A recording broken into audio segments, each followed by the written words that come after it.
Hi and welcome to the Parent Guide to GCSE podcast, episode number 19. We will be talking to Viv Quick about a difficult but important conversation to have with your teen, the subject being sex and pornography. This was originally broadcast as a live StreamYard event. Hello everybody, right, well this is the first in our series of difficult but important conversations to have with your child, and we're talking today with Viv Quick about sex and pornography. So let's do that. Hi Viv. Hello. Thank you so much for being here. That's all right. So people watching, if you've got any questions, you are very welcome to pop them in the comments and we'll see what we can come up with in terms of answers as we go, but otherwise we're just going to make it up as we go along like we normally do. You know how we work. So Viv, do you want to just start maybe by telling us a little bit about how you got involved in all of this stuff and how you know so much? I have been kind of working for the NHS, I suppose, for an awful long time. And I used to be an A&E sister in London and kind of got really involved with the traumas of young people, even though that was many, many years ago. I then lived for a while in a therapeutic community, again, and that was when my own children were growing up. And again, I've always been working with young people. I've been a youth worker, a youth leader, a school nurse. And I think that sex and relationships has always been an important factor. And I think that I come from, a Christian background, and in lots of ways I got lots of kind of bad press because of, I was so keen to make sure that young people were well educated. I'm still, I still have a strong faith, but I still believe in living in the real world, and that understanding the traumas that some parents go through, kind of living with their teenagers, as well as some of the traumas that young people face. It's such a huge subject. So even though I'm getting on a bit now, I still feel as though I've got an affinity with the young people that I still see. Fabulous. Well, the reason that I wanted to talk about this topic is because it's so emotive. It's so awkward. I know for me, I'm very British, and therefore we don't like to talk about these things. So we have 18-year-old boys and we have an 11-year-old daughter, and we've been watching Friends with her recently, and you don't realize until you watch with your child just how many references there are to pornography in Friends. Yes, yeah. Quite regularly, jokes and silliness.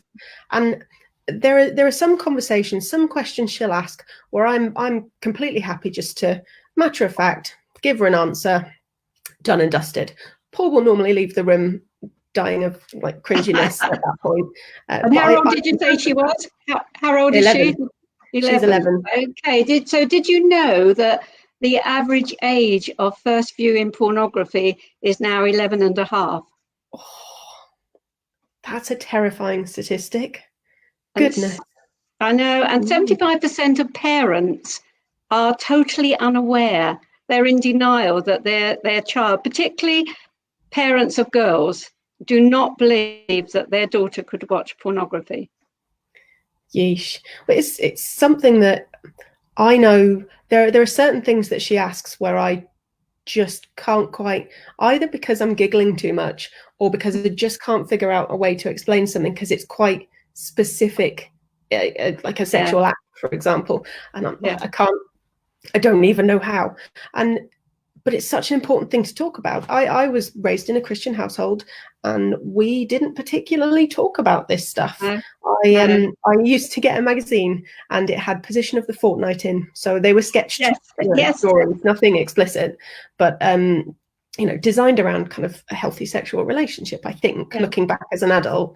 But that, once discovered by my parents, was immediately banned from the house. Yeah. I was 18 at the time. But gosh, yes, I know. I was part of the independent advisory group to the Cabinet Office on teenage pregnancy for 5 years, and they did lots of research around closed attitudes of parents to their children. And it was that closed attitude that almost encouraged young people to experiment with sex, have their kind of first sexual experience 6 months maybe before their peers, that where they had parents that they could talk about it. More likely to get pregnant because they couldn't talk about getting contraception. So, it's a huge thing. Parents have such a big responsibility, and it is difficult to talk. The car, when you're driving somewhere, is the best place because you've got, you're focused on the road, but you can have those conversations. Yeah, the lack of eye contact, I think, probably helps there. Definitely. Yes. Noted. So I think from the point of view of parents watching, and guys chime in with questions here, what's the best way to start the conversation? I'm thinking specifically pornography at this point, because it's not really just, randomly around the dinner table or as you're setting off to school. So let's talk pornography. It seems a little bit awkward. How do you get that into the conversation so that you can talk to them about it? Any tips? Well, I think that if there's something like you just talked about, friends on it's worth kind of almost not exactly pausing it, but making note in your mind about some of the things that you've watched, and then talk about it around the meal table, so that your husband or partner is involved as well. So and just kind of actually, I think it's really important that young people know that the things that they see, maybe the pornographic images that they've seen, is not real life. And we've got so many health implications coming out of that, so just shaving, kind of making sure that you haven't got any hair anymore. All of those things is kind of picked up often from porn, because girls wanting nicer boobs, boys wanting the bigger penis. It often comes because they've seen something on porn. So it's really important to talk about those. Pick things up from watching the telly. I always used to, when I taught for a while, I always used to get the kids in my group to keep a soap diary, so that the things that went on in the soap, so it would be a different soap for different kids, but overall there were so many issues that would come up. I mean, you only have to think about kind of EastEnders or something like that. There's an enormous amount of topics that you can kind of delve into. Well, yeah, and I suppose it's more important than ever that we bring this up and we kind of have it out in the open, because even when I was young, the only way I would have had access to pornography would be via a magazine, or if somebody had a video or a DVD or something along those lines. It wasn't, in my hand. And which was a bad choice of phrase there. I'll take that back. But with kids now, I mean, our 11-year-old has an iPad, and she uses that mostly for playing silly games. But it's also a place where she could theoretically find that kind of stuff if she wanted to. Yeah, and absolutely. But there's been quite a bit on the television recently. I think last night there was something on about what goes on in the internet, how young people are groomed on the internet. There is quite a good, I don't know whether you've heard of Culture Reframed.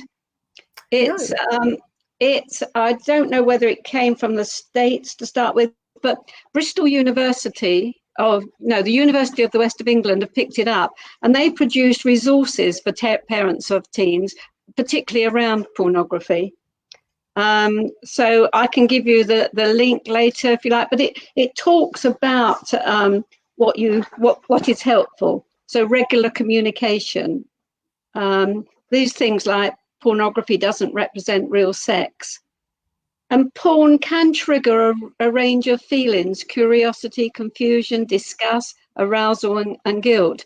And I understand from reading something that young people who are perhaps concerned about their sexuality, who have watched heterosexual sex on porn, realize that's not them. There is kind of certain things that, because our sex education in schools has not been brilliant, I think that that's why often young people will delve into porn to see, how do I do it?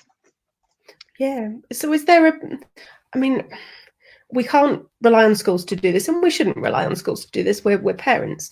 We need to do the tough stuff too. And is there a good way to get across that discussion about healthy sexual relationships without it being super weird? Because you don't want to discuss your own sex life with the kids, because that's trauma waiting to happen. So.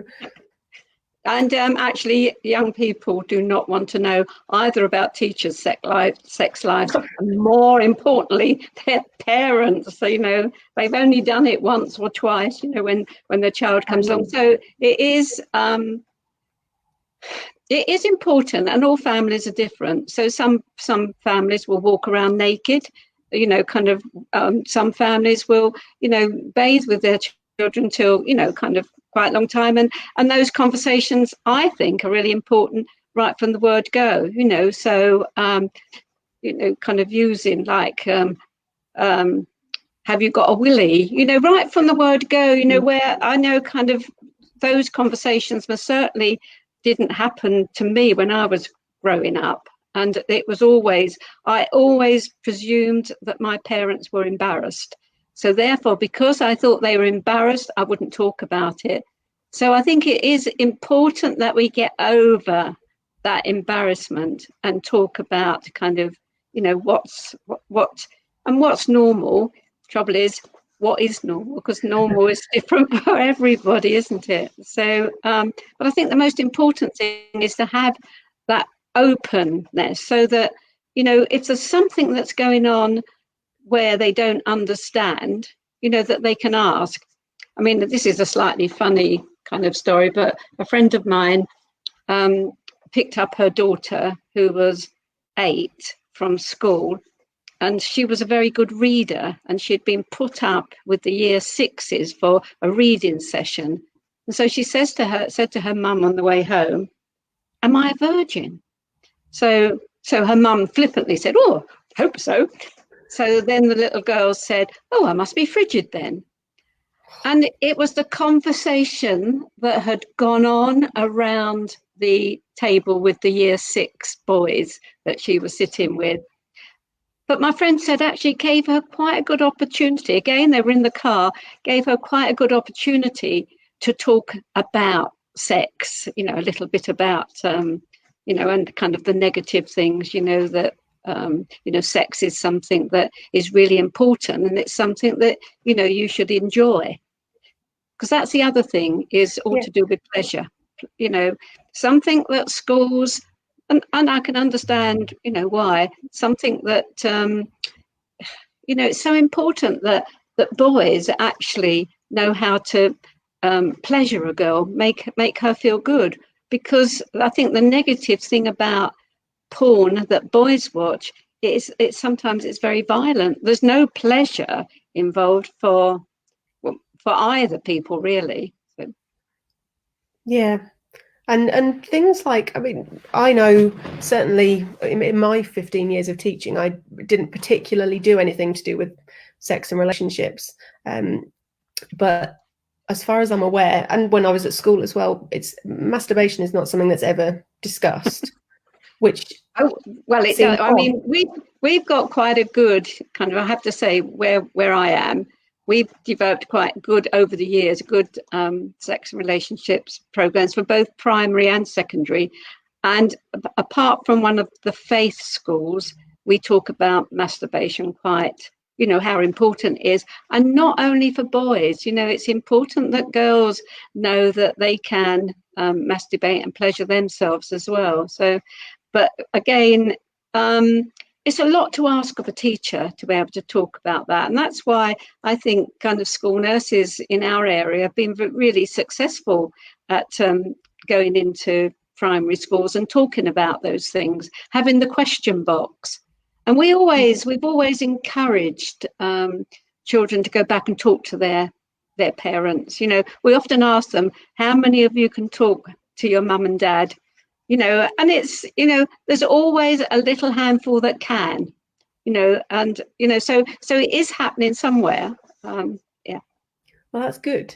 It's I think it's just the reason behind the whole series of difficult but important conversations is there are some topics that you just feel really awkward talking about, and Well, yes, masturbation anal being one of sex. them. But yeah, but I mean, if you don't talk to them about masturbation, I mean, yeah, let's face it, they're all going to do it at some point. And then because we're not talking about it, they're associating guilt with it. And that's absolutely. not a healthy thing for them to be doing.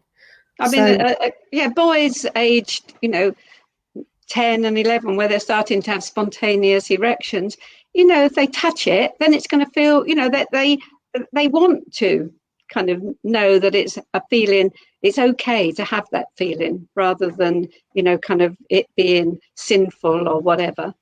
yeah, just so long as you don't then leave the crusty socks on your floor afterwards for mum to pick up, right? Yes. or do it wherever you like, in the classroom or You joke, but all teachers have seen this yes, at I some know. point. Oh dear. So in terms of having the conversations, I remember reading somewhere, probably something on Facebook, let's face it, some using the correct words.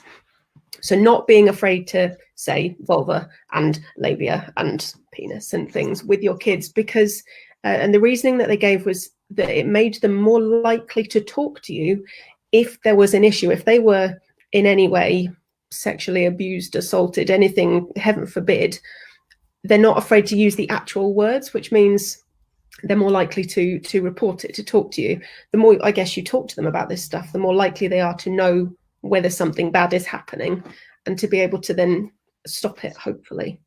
So yeah, yes, I think that's very true. And I think that some of our primary schools, I think there was a primary school in South Gloucester that, I mean, this was a few years ago now, where the headmistress got into real deep trouble because parents had complained that they were using, with reception class, they were using anatomically correct names for body parts. And, she made the point, she said, I don't call my nose or my ears something different. I don't call them a foo-foo or no. So why should I call my vagina a foo-foo?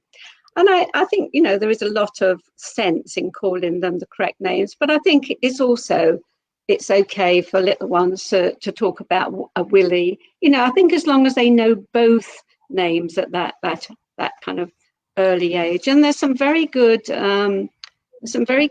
programs from the NSPCC, particularly about keeping little ones safe online. There's one called I Saw Your Willy. It's worth it's on YouTube. It's worth looking at that, and that is something that that often primary schools are using, because online safety is important, but also, yes, as you say, grooming, and all those sad things that we don't really want to think is out there, but it is, so. And and I guess particularly during this lockdown period, it must be difficult for some children. yeah, and the other thing that I wanted to talk about, and that leads nicely in, is sexting, because with kids generally having access to a device, and Yes. particularly in lockdown where they're all communicating via messaging and what have you, I think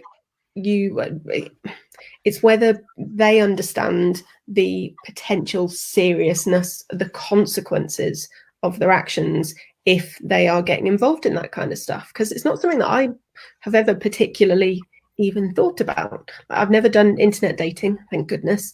And so I've never had random men asking me for pictures. So it's not really something I've had to contend with.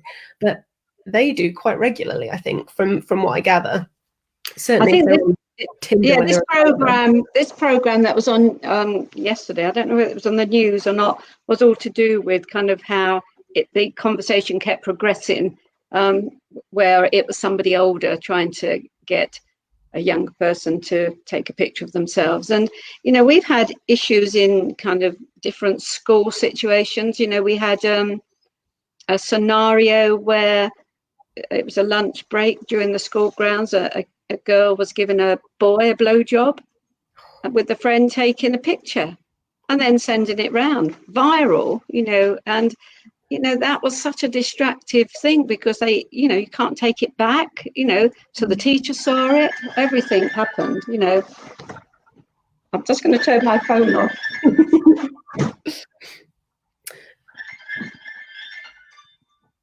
Sorry about that. That's okay. I'm still going. It's normally my cat walking through when I'm on a live stream. Yes. So, Yes. And the poor girl in the end was totally traumatized. But I think it was a good teaching point, and I've used that scenario in kind of sex education lessons. Getting different groups in the class to say what impact it would have had on the girl, the boy, the parents, the teacher. And that's quite a good, learning tool as well. But horrendous. The girl never came back to school. She became school phobic. And that's, and that isn't just, a one-off.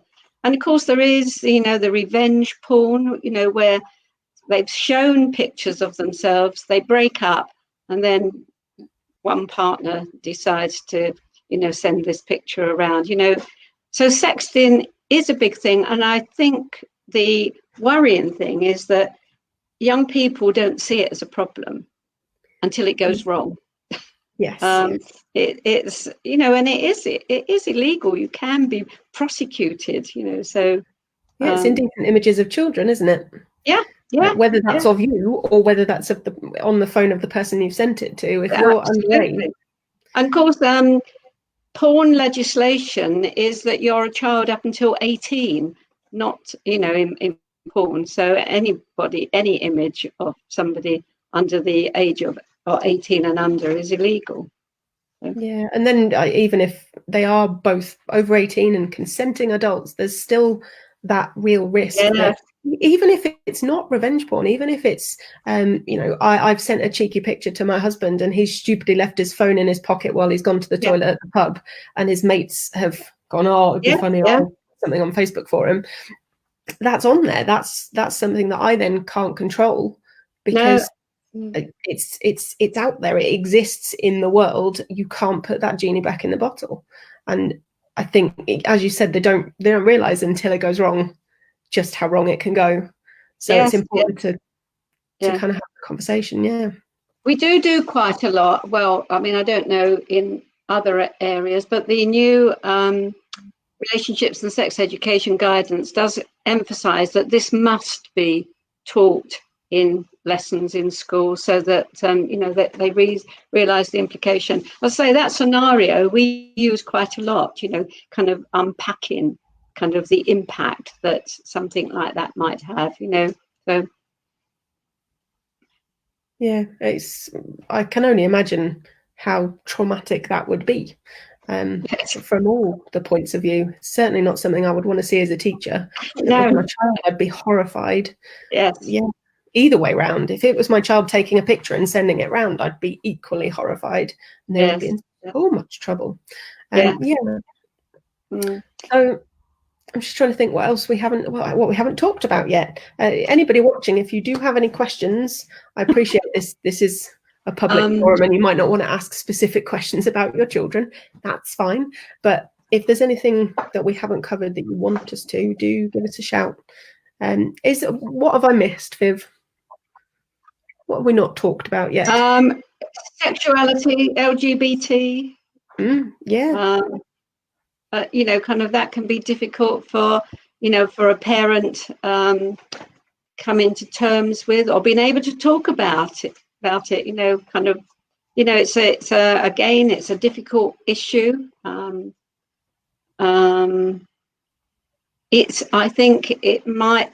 think things are slightly easier these days, but again, it's that we want our children to feel comfortable being able to talk to us, and so if they've got worries about their sexuality, it'd be much nicer to be able to talk rather than going to look at porn.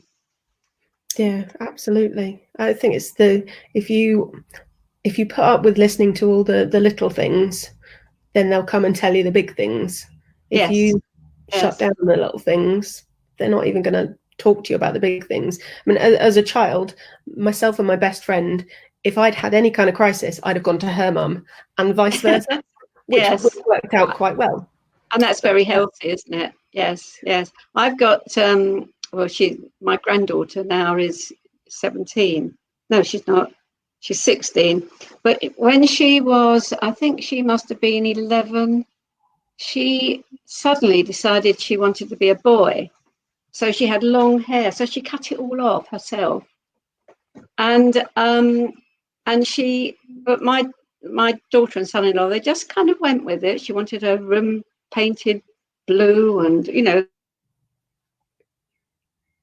she wore boys' clothes. And her brother, who is 2 years older than her, said, "Mum," he said, "I think Fizzy wants to be a boy because I've got such a lot of really good friends that I've had since nursery. Fizzy hasn't got so many good girlfriends. I think she wants to be in my gang, And that was the key. That was the answer.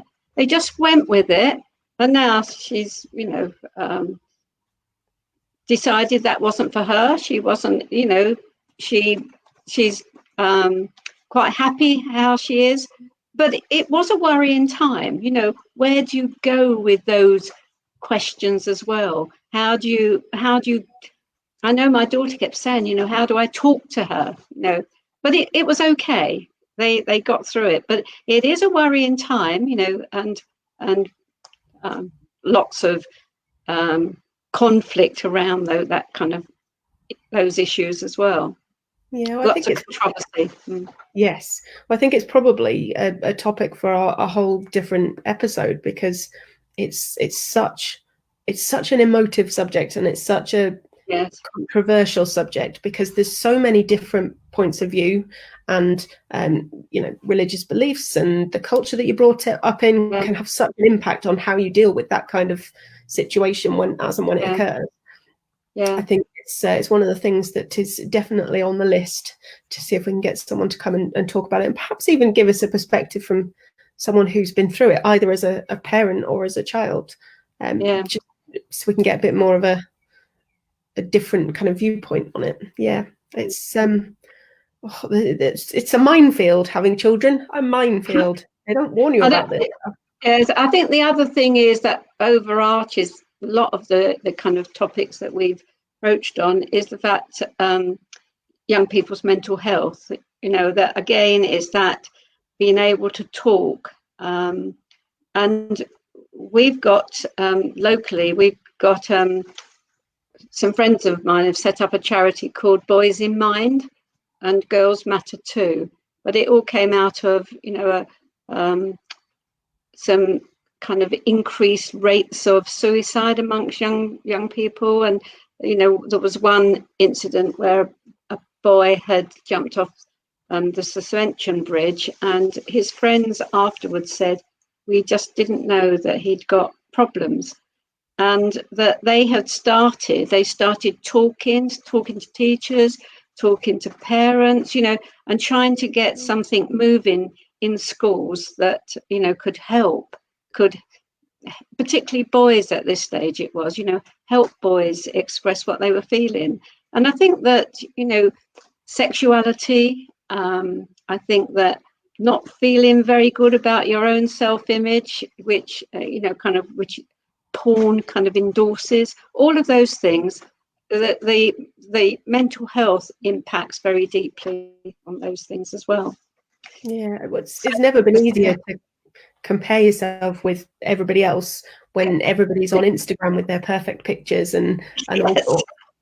It's really easy to think that you must be the only one. And I know it's always been the case that you hear all the stories and you hear the people sitting around in the classroom talking about it, and you assume you're the only one that is still available.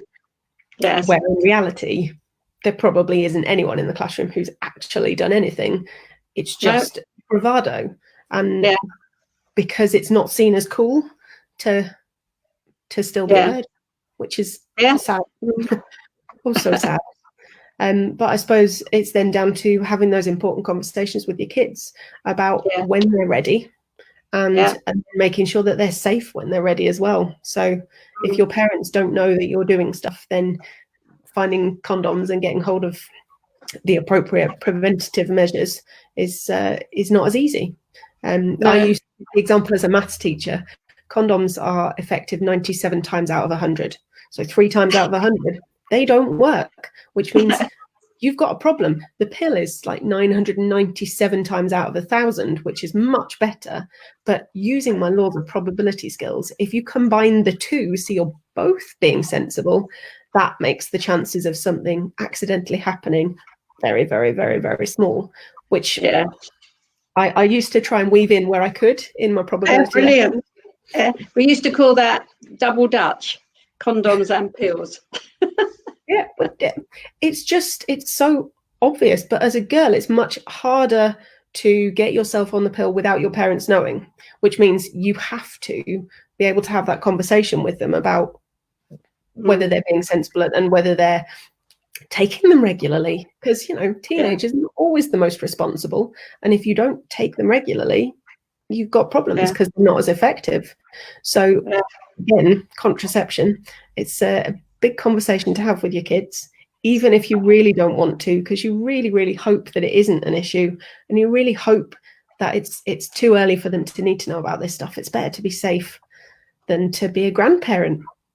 Absolutely. Yeah. I think we've set up clinics, sexual health clinics in schools, so that so young people can get hold of the pill and have the injection in schools. But that's more of a problem at the moment in lockdown when schools aren't open. So we're, I think the team of nurses that run clinics, are looking for innovative ways to be able to kind of sort things out for the young people. But it's so much easier, so much better to have that conversation with the young person, with the girl. So one of the things that we used to do in our another you're very popular today. That was junk, kind of telling me that my Amazon Prime needs renewing or something. What was I saying? Having the conversation with girls. Yes, I made a game once and to play in the classroom where it was like a board game. But one of the things we used to do was we'd get it was an all girls school, so we'd get girls to role play talking to their mother about going on the pill. So we'd have one girl as the mother and one as the girl. So that was always quite fun as well. So, and again, it's controversial, this whole thing about young people have the right to have confidential treatment conversations without their parents knowing. And again, that is a big issue for parents. What about abortion without a parent knowing? There's all those huge kind of issues that parents find really, really difficult. Again, it's that kind of, you start talking earlier, it's easier to be able to be on board and support your daughter or son later. However awkward it's going to be to have that conversation with your child about how they think they might be pregnant. They are pregnant. Can you imagine how much worse it would be to then find out later that they'd gone through the emotional trauma of an abortion without you being there to support them? I can't even. Absolutely. Yeah. So I guess the moral of the story here is short-term pain for long-term gain. And and our top tip is to have these conversations in the car so there's no eye contact, because eye contact is not ideal when you're having these conversations. But yeah, I think there's a lot of really useful stuff there. Thank you so much. Thank you. That's all right. Your time, and hopefully that's answered lots of questions and you're all feeling a little bit more confident about having those slightly awkward conversations with your children, but you also get just why it's so important to do. And one of mine is just arriving home now, so I might go and have an awkward conversation with him. Very good. I wish you both luck. Thank you so, Okay. so much. That's all right. I will talk to Okay. you the rest of you soon. Okay, thanks. Right, Thanks. bye.